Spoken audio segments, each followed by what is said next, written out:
I think I've got this thing online. Well, hi there. Thank you for joining me. Welcome to Dystopian Review, the place where we dream of nightmare worlds. I'm your host, Jesse Pullman. Don't ask how I get this technology. I just do.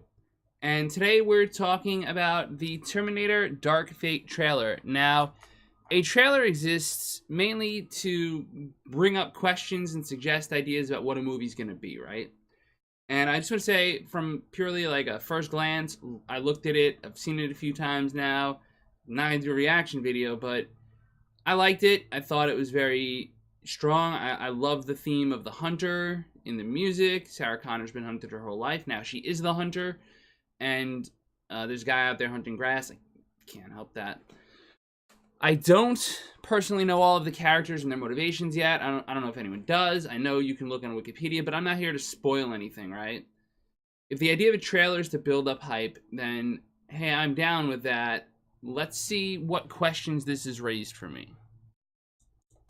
So the first thing I want to do is compliment them on using the open road idea effectively here. It's very brilliant, and the narrator is opening this question that the day before yesterday she had a normal life.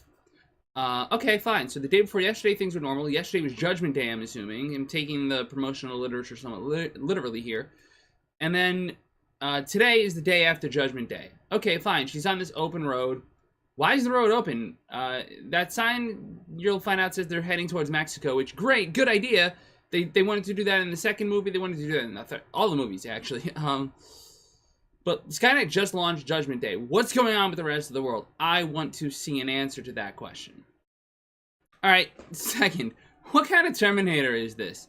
It's a fusion of the T-800 and the T-1000, and I know it's got some really good biblical references with the name Rev 9. That's probably Josh Friedman's work, given what he did with Terminator, the Sarah Connor Chronicles, and Babylon, and all the stuff from Revelations. James Ellison. Okay, fine. This is a cool looking robot. But Judgment Day just happened. All of Skynet's above ground facilities and many of its underground are probably gone. We know it will eventually be able to build up its technological capacity again, but that takes time. Okay, where is this Terminator from? Is it from the future? Very possibly. But if so, why send a Terminator to the day after Judgment Day, and why not do more of that? Why not send a huge army back in time and just win the war that way? That's a question that, what's the deal with that? This is just one of my favorite scenes, and I'll tell you why in a second. Comes in, throws this thing, she blocks it, boom. Okay, first of all, that's a good block. Taking the arm and using both arms for leverage is like what you would do against a Terminator, right? Like, if you needed to fight something way stronger than you, you'd use both hands, okay? So number one, that's awesome. And number two, like, again, I don't know all of the details of this character that Mackenzie Davis is playing. It's obvious she's something. For some reason, I'm getting vibes. If you remember Ortega from Altered Carbon, which I could totally do a video about, it reminds me of Ortega for some reason. And we know later in this trailer that the character expressly states she is human. This does have the Terminator Salvation fake human vibe, which worries me. But it also seems like this character is acting human, whereas maybe Marcus didn't. And maybe that's a differentiator that we should keep more in mind. I don't know. Again, trailers raise questions. I'm here for that. My fourth question. Who is Natalia Reyes playing? So it's obvious from the trailer she's important.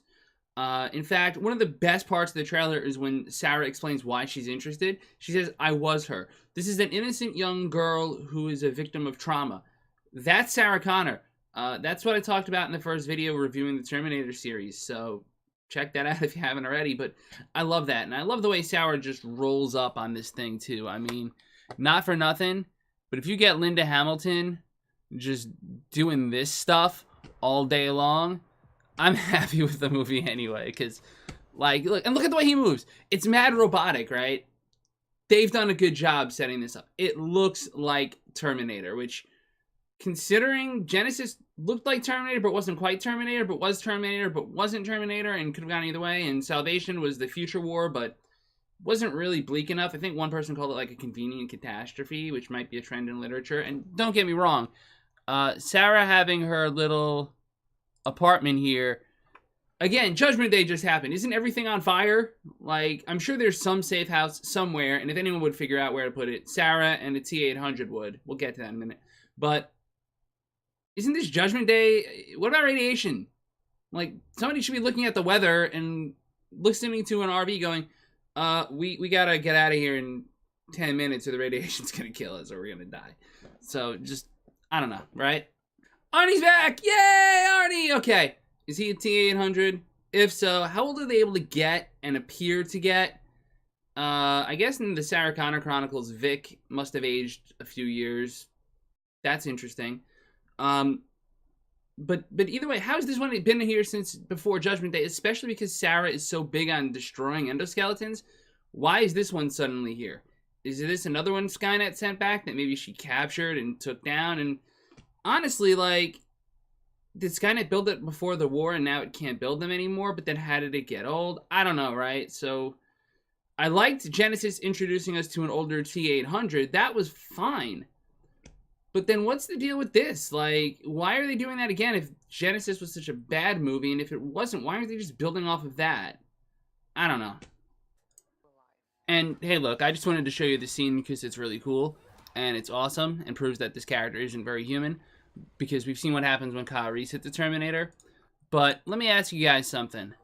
If this whole franchise started with a time travel abortion of John Connor, where's John Connor? Is he pinned down at Crystal Peak? That would make sense, actually. Here's the one thing I don't want to see in this film. And I'm being as serious as I can. I don't want to see a situation where all of a sudden Sarah rolls up on John, or John rolls up on Sarah to save them, or they save each other. I don't want this to be about saving anyone. You've been preparing John since before he was born to be the leader of the Resistance, right? And you've been preparing yourself, right, Sarah? So why would you need to save him? Why would he need to save you? Please don't do that. Just to have a twist reveal. Please, guys, if you're making the movie, it's probably already made, but if you can, make sure you're not in a situation where you're having one of the Connors save the other, because I feel like you'd have to put them in danger in a very contrived way.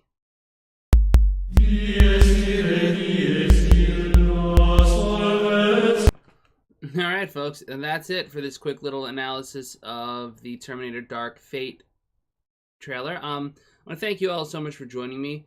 If you enjoyed this video, please check for, hey, look, I did a whole review of the first two Terminator films, and just as a little out of character in a retrospect thing, that's my cat. She's probably, I've been saving this for a long time, and I'm going to use it even if it's going to be badly used. Hold on. Boop. See that? I made a little file photo for her. I made a file photo for the other cat, too. It should really be spread that big. Anyway, look, we love end credit scenes here, right? This is one of them. So check out the link to my review of the first two Terminator films. I realized, out of character-wise, I probably could have split it into two separate videos. I labored under my own personal deadlines for no good reason. My character for this franchise of Dystopian Review is a corporate lackey who just kind of gets by with all this weird technology coming his way and isn't aware of the big picture, doesn't like what he does. He's sort of like the middle manager on a telephone helpline. He can't really do much to change the situation, even if he doesn't like it, and occasionally he's responsible for it. It's a character. But listen, do check out Terminator Dark Fate. Get into it. It's got Cameron, it's got Friedman, it's got Arnie, it's got Linda. You've got pretty much everyone back. You've got Digital Edward Furlong, apparently. Why they didn't just get the real one. Maybe he didn't want to do it. Maybe Terminator 2. It's known for having really messed with him. So I'll end on that thought. Making a movie isn't hard. Making a video, even like this, isn't hard. This is an all-day endeavor. So I know Terminator fans, we're a little snake bit. We're a little like, hey, we don't really trust what the studios are doing with the property these days. It's not the same hard, edgy sci-fi that we grew up with. But listen, it looks cool. It's at the very least, it's gonna be a fun movie about killing robots, right? You can't go wrong with that. But if they can manage to weave some of the deeper storyline elements that I talked about in my first video, then hey, you know what? Great. That would be really ideal, and I'm just trying to picture off. Go look through the themes that I picked. The three themes, real quick, were the inescapability of Judgment Day and that the future's coming no matter what you do. that there are cycles of trauma and we have to break them. And I think the trailer did the best to show Sarah's advancement in this field, when she's talking about, I haven't seen one like you. She's not angry, she's not judgmental, she doesn't seem to have a gun to anyone's head. And then lastly, there is no fate but what we make, which this trailer might undermine, but also it's a different Judgment Day. It's a different storyline. You're throwing out a lot, if not all, of the stuff after T2, even the Chronicles, which Friedman's on it. I wish they would incorporate that officially. Please let there be like a Derek Reese. Please, that's all I ask, okay? Let there be a Derek Reese somewhere in this film. Thank you all so much for joining me. And as always, have a good day.